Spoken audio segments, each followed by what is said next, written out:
My dear, All India Bar Examination 20 aspirants, very good morning to each one of you. Bar Council of India issued a notification with regard to All India Bar 20 examination. Examination date November 30th 25. So this time the Bar Council of India created a trust for promoting the quality in legal education. That trust issued a notification with regard to All India Bar Examination 20. These are the dates for payment of the fee and the closing date, examination date. So the another notification with regard to the syllabus. So the trust issued the syllabus. So as far as the syllabus is concerned, same as given in All India Bar exam 19th examination. In these exams also, as per the syllabus, with regard to three acts, so IPC, CRPC, Evidence Act, IPC, CRPC, Evidence Act. So in syllabus, they covered both IPC and BNS, CRPC, BNSS, Evidence Act, and BSA. So with regard to the syllabus, both acts are given. So for the purpose of this examination, it is not difficult because we are answering by seeing the bare acts. But some difficulty is there, time consuming. We have to carry both the bare acts, old one and new one, and we have to identify the answer either in the new act or old act, and that will take time. Except that there is no other problem, but one has to carry with regard to these three acts, both bare acts as far the syllabus is concerned.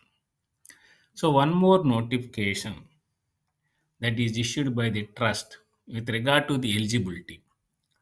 So with regard to eligibility, the most important is that the final year students who cleared either nine semesters 5 years or 5 semesters 3 years, and they are studying final semester, are taking exams, are awaiting results in sixth sem, can apply to take this exam.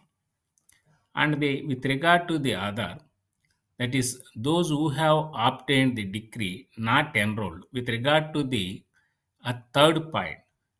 So the candidates obtained the law degree, but they did not enroll. Still, they are also eligible to take exam. So in simple, without enrollment also, the law graduates can apply for this exam. And one more thing, of course, it is not much important for all of you. That is, you have to verify whether your institution where you studied the law is recognized by the Bar Council of India or not. That responsibility is on the part of the candidate. He has to give affidavit that he obtained the degree from a law college recognized by the Bar Council of India. My dear friends, so with regard to the exam, that is a notification issued, syllabus is given, and eligibility conditions are specified.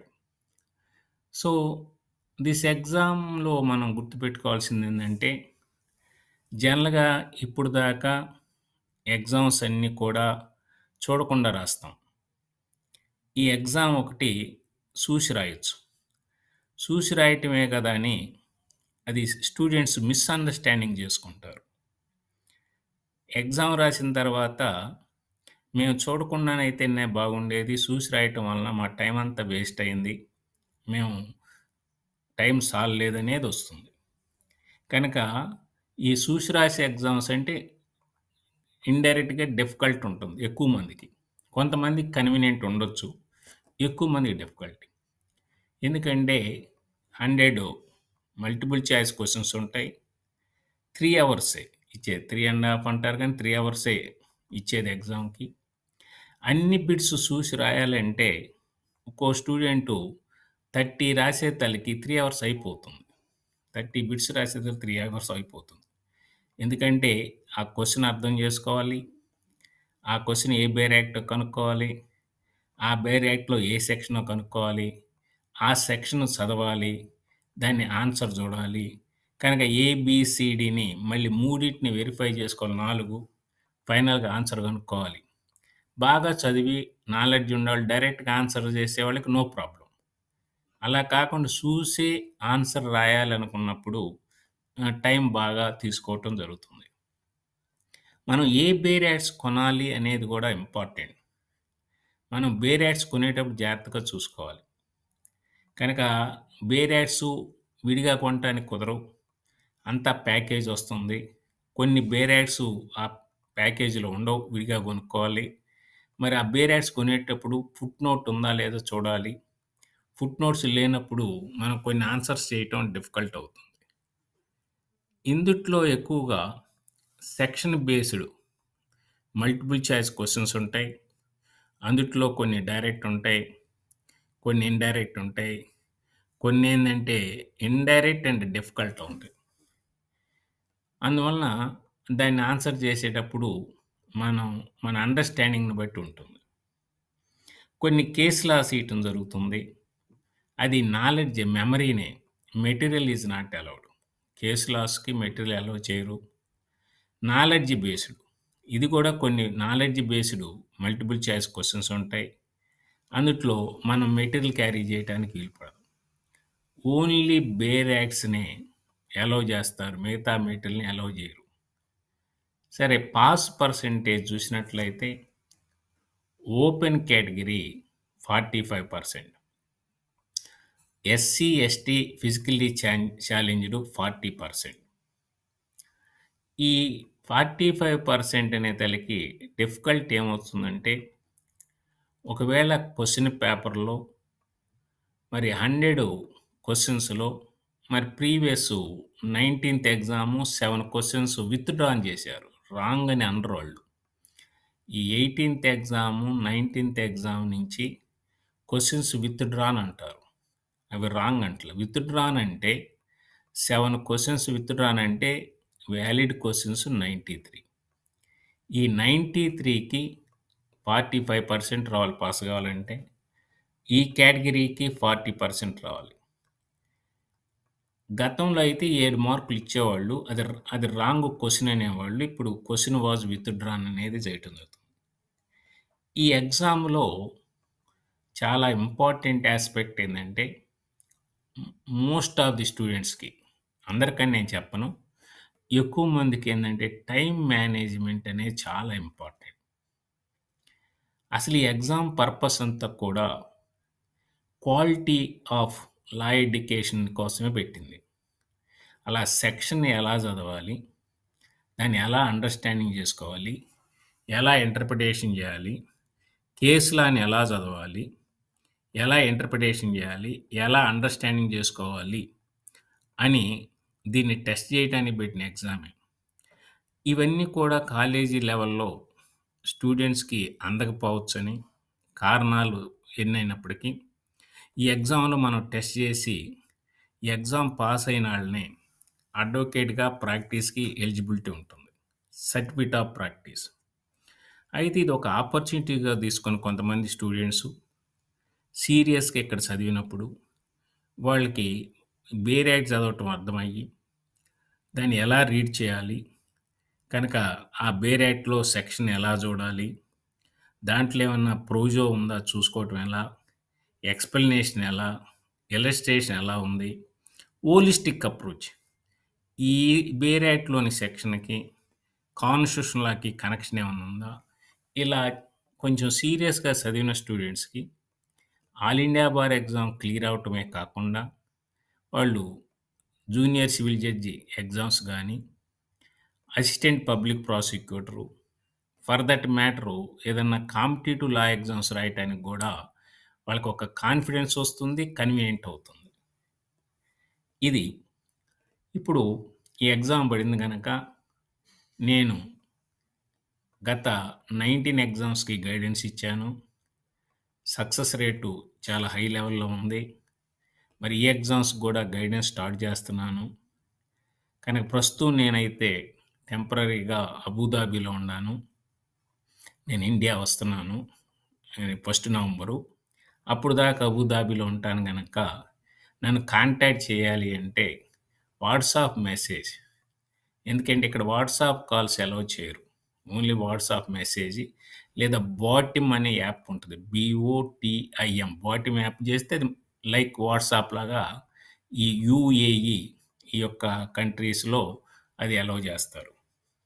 సరే ప్రీవియస్‌గా నేను చెప్పినట్టు eligibility ఎలా అనేది మనం చూసాం నోటిఫికేషన్‌లో. అదేవిధంగా సిలబస్ చూసాము. అదేవిధంగా వచ్చేతలకి జనరల్‌గా మనం తీసుకున్నప్పుడు సపోజ్ కాన్స్టిట్యూషనల్ లా 10 మార్క్స్ ఇది. ఈ కాన్స్టిట్యూషన్ లా ఉన్నప్పుడు మనం కాన్స్టిట్యూషన్ లాలో మరి దీన్ని బేర్ యాక్ట్ అంటాం. కానీ స్ట్రిక్ట్‌గా మాట్లాడేటప్పుడు బేర్ యాక్ట్ కాదు. ఏందంటే constitution law was drafted by the drafting committee. It did not come from parliament. That is why constitution లాలో సెక్షన్స్ ఉండవు. ఆర్టికల్స్ ఉంటాయి. కానీ మనం ఈ ఎగ్జామ్ కోసము, కన్వీనియంట్ కోసము అది బేర్ యాక్ట్ కాదని తెలిసినా మనం బేర్ యాక్ట్ అని అంటాము. పైపెచ్చు మనం కొనే బుక్ మీద కూడా బేర్ యాక్ట్ అని రాసి ఉంటుంది. మరి ఈ కాన్స్టిట్యూషన్ లా బేర్ యాక్ట్ తీసుకునేటప్పుడు మనం జాగ్రత్తగా తీసుకోవాల్సిన అవసరం ఉంటుంది. ఎందుకంటే కొన్ని ఫుట్ నోట్స్ లేని కాన్స్టిట్యూషన్ లా ఉంటే కన్వీనియంట్ కాదు. కొన్ని ఆన్సర్స్ రాయలేం. కనుక జస్ట్ ఇలస్ట్రేటివ్‌గా నేను ఆ కొన్ని క్వెషన్స్‌ని కాన్స్టిట్యూషన్ లాలో ఇచ్చాను. Article 394 of the constitution has come into force on so and so date. 26 January 1950 అని, 26/11/1949 అని, తర్వాత 15/8/1947 అని చెప్పేసి నన్ ఆఫ్ ది అబోవ్ అన్నాం. మరి మన దగ్గర కాన్స్టిట్యూషన్ లా సరే బేర్ యాక్ట్ అని అందాము కన్వీనియంట్ కోసం. బేర్ యాక్ట్ ఉంది. మరి ఎలా ఆన్సర్ చేయాలి? ఇప్పుడు ఆన్సరు చేయటం 2. నాలెడ్జ్ ఉండి రాసేవాళ్ళు నో ప్రాబ్లమ్. చూసి రాయాలి అంటే మనకి ఇది కరెక్ట్‌గా ఆన్సర్ అని తెలిస్తేనే రాయాలి. మరి దీనికి ఆన్సర్ ఎలా రాయాలంటే మనం చూడాల్సొస్తుంది. అప్పుడు మనం కాన్స్టిట్యూషన్ లా బేర్ ప్రొవిజన్స్‌కి ఎళ్ళాల్సొస్తుంది. మనం కాన్స్టిట్యూషన్ లా బేర్ ప్రొవిజన్స్ గనక ఎళ్ళినట్లయితే, మన కాన్స్టిట్యూషన్ లా బేర్ ప్రొవిజన్స్ గనక ఎళ్ళినట్లయితే జస్ట్ 1 మినిట్. మన కాన్స్టిట్యూషన్ లా బేర్ ప్రొవిజన్స్‌కి ఎళ్ళినట్లయితే, మరి ఆ ఇచ్చినటువంటి క్వెషన్‌ని మనం ప్రియాంబుల్ చూడాలి. ఈ ప్రియాంబుల్‌లో చూసినప్పుడు ఇక్కడ రాశారు. దిస్ కాన్స్టిట్యూషన్ మనం అడాప్ట్ చేసుకుంది 26th డే ఆఫ్ నవంబర్ 1949. ఈ డేట్‌న మనం ఈ రాజ్యాంగాన్ని అడాప్ట్ చేసుకున్నాము. ఇది ప్రియాంబుల్‌లో ఇంతవరకు తెలుస్తుంది. తర్వాత తనే క్వెషన్‌లో 394 ఆర్టికల్ ఇచ్చారు. ఈ 394 ఆర్టికల్ ఇచ్చినప్పుడు అలా మనం దాంట్లో చూసిన తర్వాత ఈ 394 ఆర్టికల్ ఇచ్చినప్పుడు దాన్ని మనం చదవాల్సొస్తుంది. ఈ 394 ఆర్టికల్‌కి ఎళ్ళినప్పుడు మనం ఏంటంటే కమెన్స్‌మెంట్ అని ఇచ్చాడు. కమెన్స్‌మెంట్ అని ఇచ్చాడు. ఈ కమెన్స్‌మెంట్‌లో చూడండి దిస్ ఆర్టికల్ అంటే ఆర్టికల్ 394 అండ్ రిమైనింగ్ ఈ ఆర్టికల్స్ అన్నీ కూడా వచ్చేతలకి కమ్ ఇంటు ఫోర్స్ ఆన్ 20 వచ్చేతలకి come into force at once. Come into force at once అన్నాం. Come into force at once. ఈ 394 ఈ ఆర్టికల్స్ అన్నీ కూడా ఏ రోజున అమలుకొచ్చినాయంటే, come into force at once అంటే అర్థమేందంటే, ఇందాక ప్రియాంబుల్‌లో రాసిన 26థ్ డే ఆఫ్ నవంబర్ 1949. మిగతా రిమైనింగ్ ఆర్టికల్స్ అన్నీ 26థ్ డే ఆఫ్ జాన్వరి 1950. మనం మామూలుగా రాజ్యాంగం ఎప్పుడు అమల్లోకొచ్చింది అన్నప్పుడు 26థ్ జనవరి 1950 అంటాం. కానీ మనం ప్రొవిజన్స్ ప్రకారం మల్టిపుల్ చాయిస్ క్వెషన్స్ రాసేటప్పుడు ఈ క్వెషన్ ఇచ్చినప్పుడు మనం గబుక్కన ఇది గనక ఆన్సర్ పెడితే తప్పవుతుంది. మనం రైట్ అనుకుంటాం, అది తప్పవుతుంది. ఇది మనం చూసి చదవటం, ఒక ఆర్టికల్‌ని ఎలా రీడ్ చేయాలి, క్వెషన్‌ని ఎలా అర్థం చేసుకోవాలి, తర్వాత మనం చూసి దాన్ని ఎలా కరెక్ట్ ఆన్సర్‌ని ఫైండ్ ఔట్ చేయాలనేది ఒక ఎక్సర్సైజ్. అందువల్ల మళ్ళా ఇక్కడ ఈ నంబర్ లేదని కన్‌ఫ్యూజ్ అవుతారు. దిస్ ఆర్టికల్ అంటే డెమాన్‌స్ట్రేటివ్. అంటే ఈ 394తో పాటుగా ఈ స్పెసిఫై చేసిన ఆర్టికల్సు ఈ 26థ్ నవంబర్‌నే వచ్చినియి. మిగతాదన్నీ వచ్చిందనేది అలా మనం చూడాలి. కనుక నేను జనరల్‌గా ఇచ్చే గైడెన్స్‌లో ఆన్సరే ఇయకుండా, ఆన్సర్‌ని ఇయటమే కాకుండా, దాన్ని ఎలా వచ్చిందనేది నేను ఎక్స్‌ప్లెయిన్ చేయటం జరుగుతుంది. This is most important. అది ఎలా వచ్చిందనేది ఎక్స్‌ప్లెయిన్ చేయటం ఇంపార్టెంట్. రెండో క్వెషను మనం చూసినట్లయితే, ఎప్పుడైతే క్వెషన్‌లో నాట్ అని ఉందో చాలా టైమ్ టేకింగ్ క్వెషన్. ఎందుకంటే 3 కరెక్ట్ ఆన్సర్స్ ఉంటాయి. కరెక్ట్ కానిది ఒకటి ఉంటుంది. ఈ 3 మనకి కరెక్ట్ అనే నాలెడ్జ్ ఉండాలి. ఈ 3 కరెక్ట్ అని గనక గ్యారంటీ తెలిస్తే ఆటోమేటిక్‌గా కానిది నాలుగోది అదే అయిపోతుంది. 3 గ్యారంటీ అయినప్పుడు, ఇది మనం షూర్ అయినప్పుడు ఆటోమేటిక్‌గా నాలుగోది ఆన్సర్ అయితుంది. మరి అలా చదివేటప్పుడు ఈ క్వెషన్ నాలెడ్జ్ బేస్డ్. ఇదేంటంటే కాన్స్టిట్యూషన్ మనం డ్రాఫ్ట్ చేసేటప్పుడు drafting committee, the framers of the constitution borrowed different provisions from different countries. Fundamental rights USA కరెక్టేను, డైరెక్టివ్ ప్రిన్సిపల్స్ ఐర్లాండ్ కరెక్టేను, ఎమర్జెన్సీ ప్రొవిజన్స్ జర్మనీ కరెక్టేను. ఈ 3 కరెక్ట్ కనుక ఇది కాదు. ఇదేంటంటే ఇది ఎందుకు కాదు అనేది మనకి ఐడియా ఉండాలి అంటే మన తీసుకెళ్ళే మెటీరియల్ ఉండదు. ఇది మన దగ్గర తీసుకెళ్ళేటువంటి కాన్స్టిట్యూషనల్ లా బేర్ ప్రొవిజన్స్‌లో ఉండదు. దీని నాలెడ్జ్ బేస్డ్. ఇదేంటంటే ఇంగ్లాండ్ నుంచి బారో చేశారు, యూఎస్ఏ కాదు అనేది మనము చూడాలి. మరి ఇది టక్కన ఆన్సర్ పెట్టకూడదు. Of course no negative marks. Negative marks లేనప్పటికీ మనకి ఇది గనక ఆన్సర్ చేసి గనక రాంగ్ అయితే వేరే ఇబ్బందొస్తుంది. I tell you later. ఇది మనం నాలెడ్జ్ బేస్డ్ గనక తెలియనప్పుడు వదిలేయటమే. గ్యారంటీగా తెలియనప్పుడు వదిలేయటమే. ఆ విధంగా నెక్స్ట్ మూడోది చూసినప్పుడు, మూడో question which of the following articles is both fundamental right and enforceable against the private individuals also. ఇప్పుడు ఈ క్వెషన్ చూస్తే ఈజీ కదా అనిపిస్తది.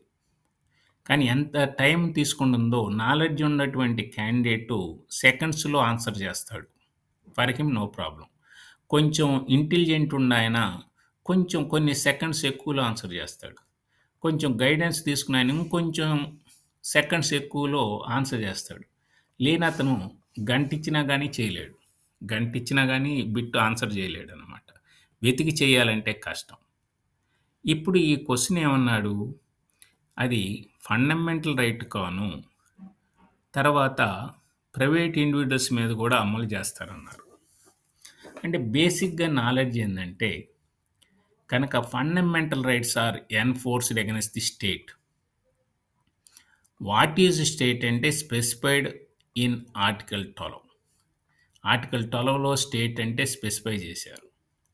కానీ ఇవన్నీ కూడా ఫండమెంటల్ రైట్సే. ఈ 12-35 ఫండమెంటల్ రైట్సే.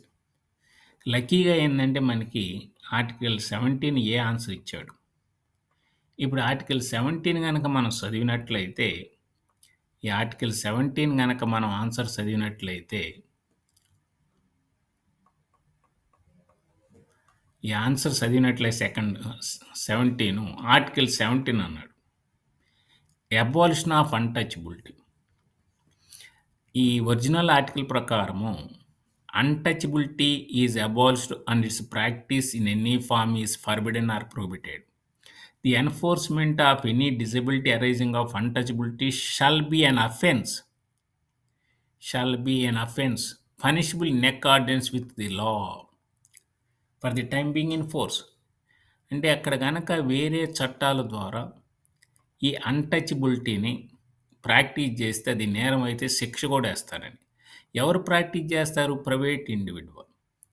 ఆయన మీద ఒకటి ఇది స్టేట్ మీద అమలు చేస్తాము. రెండోది ఇండివిడ్యువల్ మీద కూడా సివిల్ సూట్ ఏస్తాం. మరి ఆర్టికల్ 70 ప్రకారం అఫెన్స్ అన్నారు కనుక అది ప్రైవేట్ పర్సన్స్ మోడ్ కూడా అమలు చేస్తాం. యాజ్ పర్ ది లా అంటే protection of civil rights act, prevention of atrocities against SC, ST act, ఈ చట్టాల ప్రకారం కూడా అన్‌టచబిలిటీని ప్రాక్టీస్ చేసినటువంటి క్యాండిడేట్ మీద కేసులు వేయటం జరుగుతుంది. ఈ ప్రొవిజన్స్ మిగతా ఆర్టికల్స్‌లో ఉండవు. ఇదేంటంటే ఇది ఫండమెంటల్ వచ్చినప్పటికి freedom of speech and expression, freedom of religions, తర్వాత enforcement of fundamental rights through writ jurisdiction అని ఉంటాయి. మరి ఇది చూస్తే ఈజీగానే ఉంటుంది. కానీ మనము ఇదంతా చదివితే గానీ కరెక్ట్ ఆన్సరు తెలియదు. ఆ విధంగా క్వెషన్స్‌లో నాట్ పెట్టినప్పుడు జాగ్రత్తగా ఉండాలి. ఒక్కోసారి ఆన్సర్‌లో none of the above, all the above అని ఇస్తాడు. దానికి మనం కొన్ని టెక్నిక్స్ ద్వారా ఈజీగా ఆన్సర్ చేసుకోవటం జరుగుతుంది. కొన్ని కేస్ లాస్ ఇస్తారు. కేస్ లాస్ చూసి రాయటానికి అవకాశం లేదు. మెమరీ మీద బేస్ అయ్యే ఉంటుంది. అదేవిధంగా ఒకటి డైరెక్ట్‌గా ఉంటది. కొన్ని బిట్స్ డైరెక్ట్‌గా ఇస్తారు. ఇచ్చినప్పుడు which are the following article deal with all India services అన్నప్పుడు మనకెళ్ళేటప్పుడు ఏందంటే ఇది ఏంటని మనం చూస్తాం. ఇది చూడాలంటే రూల్ ఔట్ చేయాలి. ఇవి లోనకెళ్ళి చూడాలంటే బేరేట్లో టైం పడుతుంది. అందుకని మనం కొన్న బేరేట్లో ఎప్పుడైతే మనం కొన్న బేరేట్లో కాన్స్టిట్యూషన్‌లో మొత్తం ఉందనుకోండి, ఇండెక్స్ ఉంటుంది. ఇండెక్స్ తక్కువ పేజీలు గనక ఇచ్చిన ఆర్టికల్స్‌ని ఆ ఇండెక్స్ ప్రకారం తొందరగా చూడొచ్చు. అలా తొందరగా చూస్తే ఏందంటే 312లో ఉంటుంది. 312 ఇండెక్స్‌లోనే చూసుకోవచ్చు. కొన్ని బుక్స్‌కి ఇండెక్స్ ఎక్కడైనా లేదంటే అది మనకి ఇబ్బందవుతుంది. ఇండెక్స్ లేకుండా ఉండవు. ఎక్కడైనా ఇండెక్స్ లేని బేరాట్స్ గనక ఉంటే ఇబ్బందవుతుంది. ఇంకొక ప్రాబ్లమ్ ఏమొస్తుందంటే బేరాట్స్ కొనేటప్పుడు కొన్ని కొన్ని ప్రొవిజన్స్ ఇచ్చేటప్పుడు ఏందంటే యాక్చువల్‌గా అమెండెడ్ ప్రొవిజన్స్ ఇస్తారు. ఆ అమెండెడ్ ప్రొవిజన్స్ గనక మన బేర్ యాక్ట్‌లో లేకపోతే ఓల్డ్ బేర్ యాక్ట్ ఉన్నప్పుడు మనం వెతికినా గానీ ఆ అమెండ్‌మెంట్ దొరకదు. మన టైం అంతా ఉంటది. ఇది ఓల్డ్ అనుకోండి. ఫర్ ఎగ్జాంపుల్‌గా చెప్తున్నాను.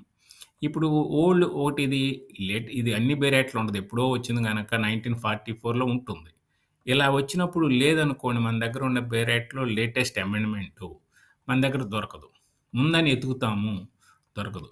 అందువలన ఇక్కడ పర్చేజింగ్ చేసేటప్పుడు బుక్స్ కూడా చూసుకోవాలి. మాకు ఓల్డ్ బేర్ యాక్ట్స్ పనికిరావా? ఆల్రెడీ మా దగ్గర ఉండయి అనే క్వెషన్ అరైజ్ అవుతుంది. అంటే దాంట్లో రిస్క్ ఉంటుంది. బేర్ యాక్ట్స్‌లో రిస్క్ ఉంటుంది. మరి కాస్ట్‌లీ కూడా గనక పర్వాలేదు. దీనివలన 2 బిట్స్ ఏదన్నా మిస్ అయినా నాకు మిగతాయి బాగానే వస్తాయి గదా! అనుకోని డేర్ చేయటమే గానీ, ఒక్కోసారి ఇంపార్టెంట్ యాక్ట్స్‌లో అమెండ్‌మెంట్స్ జరిగినప్పుడు ఎస్పెషల్లీ కాన్స్టిట్యూషన్ లాలో అమెండ్‌మెంట్ జరిగినప్పుడు ఆ ప్రొవిజన్ వస్తుంది. దాని ద్వారా మనం ఆన్సర్ కనుక్కోవచ్చు. ఒక్కోసారి టోటల్ కాన్స్టిట్యూషనల్ అమెండ్‌మెంట్స్ ఎంతని అడుగుతాడు. అడిగినప్పుడు మనకి నాలెడ్జ్ ఉండి 106 అంటే రాస్తారు.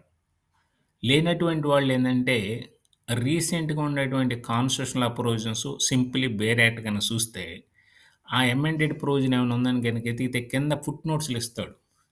ఆ ఫుట్ నోట్స్‌లో ఇచ్చినప్పుడు మనం కనుక్కోవచ్చు. అందువలన మరి రీసెంట్ బేర్ యాక్ట్స్ కాకుండా మనం తీసుకున్నప్పుడు ప్రాబ్లమ్ వస్తానికి అవకాశం ఉంటుంది. అది కూడా మనం గమనించాలి. అలా ప్రాబ్లమ్ రావటానికి ఒక అవకాశం ఉంటుంది. సరే దాన్ని పర్వాలేదు. నాకు ఎక్కువ మార్కులు వచ్చినప్పుడు తగ్గితే పర్వాలేదనుకుంటే ఓకే.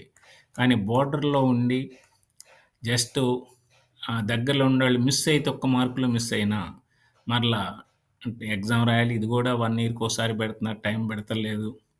ఒక్కోసారి మనం కొనే బేర్ యాడ్స్‌లో ఈ ఫుట్ నోట్స్ అంటాం. ఈ ఫుట్ నోట్స్‌ని ఉండవు కొన్ని. ఉన్నప్పుడు ప్రాబ్లమ్ వస్తుంది.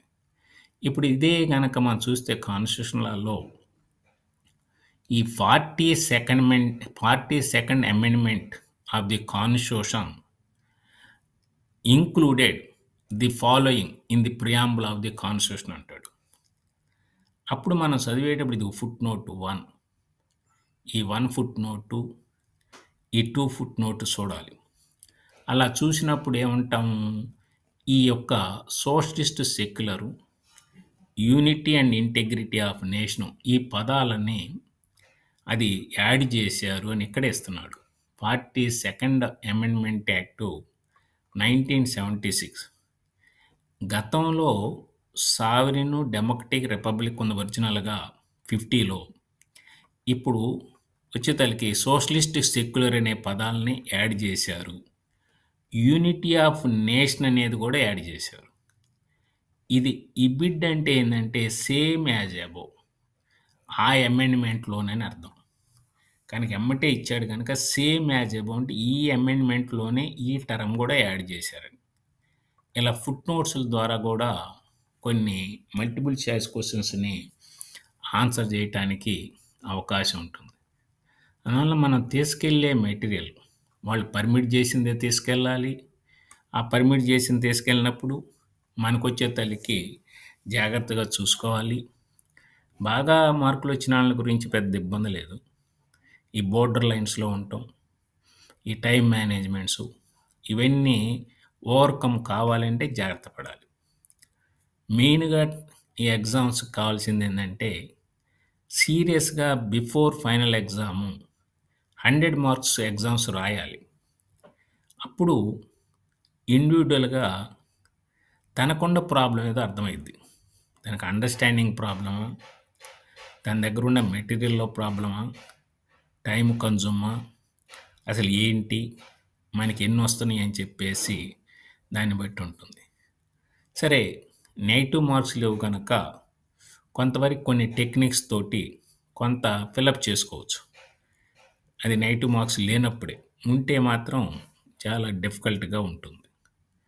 ఇది భయపడాల్సిన అవసరం లేదు. కానీ చాలా జాగ్రత్త పడాల్సిన ఎగ్జామ్. మీరు ఓన్‌గా చదువుకోవచ్చు. మీరు ఆల్రెడీ చదివి ఉన్నప్పుడు లా కోర్సులో. లేదు మేము ఒకసారి ఈ ఎలా చదవాలి? దాని అండర్‌స్టాండింగ్ ఎలా చేసుకోవాలి? ఎప్పుడైనా మాకు లాలో క్వాలిటీ ఉపయోగపడుతుంది. కనుక రేపు ఫ్యూచర్‌లో మేము కాంపిటీటివ్ ఎగ్జామ్స్ రాయాలన్నా ఈ సెక్షన్స్ చదవటం, ప్రోజోన్ చదవటం, వాటిని ఇంటర్ప్రిట్ చేయటం అనేది మీకు అవసరమైనప్పుడు ఇది ఉపయోగపడుతుంది గనక అందువలన మీరు నా దగ్గర గైడెన్స్ చేరాలని మీరు అనుకుంటే, మీకు ఇంట్రెస్ట్ ఉంటే మీరు నా మొబైల్ నంబర్ 9440031415కి మీరు వాట్సాప్ మెసేజ్ చేయొచ్చు. ప్రస్తుతం నేను అబుదాబిలో ఉన్నాను. యూఏఈ. నేను 1 నవంబర్‌న మళ్ళీ ఇండియా వస్తాను విజయవాడకి. మీరు ఇక్కడికి గనక మాట్లాడి సరే నేను ఆ డెమో క్లాస్‌లో మనం ఎగ్జామ్ డేట్ అన్నారని 12థ్ నుంచి క్లాసెస్ స్టార్ట్ చేద్దాం అనుకున్నాము. క్లాసెస్ స్టార్ట్ చేసేది ఇక్కడి నుంచే చేస్తాను 12థ్ నుంచి. నేను విజయవాడ వచ్చిన తర్వాత కంటిన్యూ చేస్తాను. మరి ఎగ్జామ్ పోస్ట్‌పోన్‌మెంట్ అనేది నాకు ఎక్స్‌పీరియన్స్ మీద చెబుతాను గానీ గ్యారంటీ లేదు. అది మీకు మళ్ళీ అక్టోబర్ 29 లాస్ట్ డేట్ ఫీజు అప్పుడే తెలుస్తుంది. కానీ వాళ్ళు నోటిఫికేషన్ ఇన్ని డీటెయిల్స్ ఇచ్చారు గనక మనం ఏమి ఎక్స్‌పెక్ట్ చేయలేము. అందువలన నవంబర్ 30థ్ నేను ఎగ్జామ్‌ని ప్రొసీడ్ అవ్వాలి. నా రిక్వైర్మెంట్ ఉంది అనుకున్నోళ్ళు మీరు కాంటాక్ట్ చేసుకోవచ్చు. లేదా మీరు ఓన్‌గా చదువుకొని కూడా మీరు క్లియర్ చేసుకోవచ్చు. It is at your option. So thank you one and all.